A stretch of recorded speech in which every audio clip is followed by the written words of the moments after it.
गणपती बाप्पा मोरया, मंगलमूर्ती मोरया. गणेशाला वंदन करून सुरुवात करूया उकडीचे मोदक बनवायला. तर नमस्कार मंडळी, चला बनवूया उकडीचे मोदक. 1 चमचाभर तूप घातले, खसखस घालायची, याला थोडंसं भाजून घ्यायचं आहे.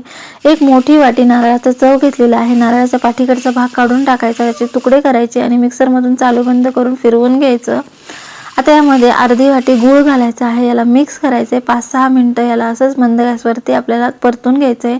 त्यानंतर बदाम काजूची पूड घातलेली आहे, वेलची पूड घालायची आहे. याला मिक्स करून घ्यायचं आहे. 2 वाट्या इथे मी पाणी घालते आहे, त्यात थोडंसं तूप घालायचं आहे, चवीसाठी मीठ घालायचं आहे.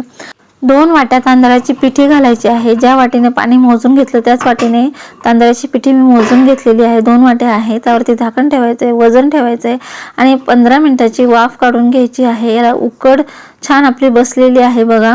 आता ताटामध्ये ही उकड सगळी काढून घ्यायची आहे. पोटॅटो मॅशरने, वाटीने किंवा ग्लासाने याला आपल्याला असं मळून घ्यायचं आहे, मॅश करून घ्यायचं आहे.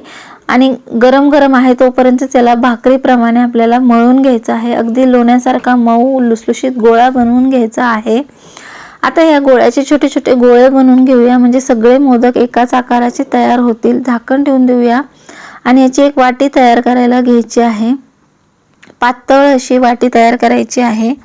हाताला जर पीठ चिकटत असेल तर कोरडं पीठ हाताला लावायचे बोटांना आणि मध्यमा, अंगठा आणि तर्जनीच्या मदतीने अशा कळ्या पाडायला घ्यायच्या आहेत. वरतून खालपर्यंत प्रत्येक कळीला प्रेस करून घ्यायचं आहे. जितक्या जास्त कळ्या तितका मोदक सुंदर, सुबक, सुरेख होतो. इथे मी 11 कळ्यांचा मोदक बनवलेला आहे. मस्त मोदक तयार होतात. प्रॅक्टिसने हे मोदक खूप छान जमतात.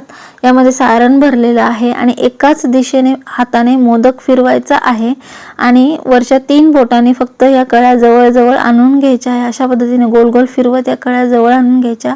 त्याला एक टोक काढून घ्यायचं आणि बघा किती सुंदर अशा कळ्या पडलेल्या आहे. मोदकाला सुंदर असा आकार झालेला आहे.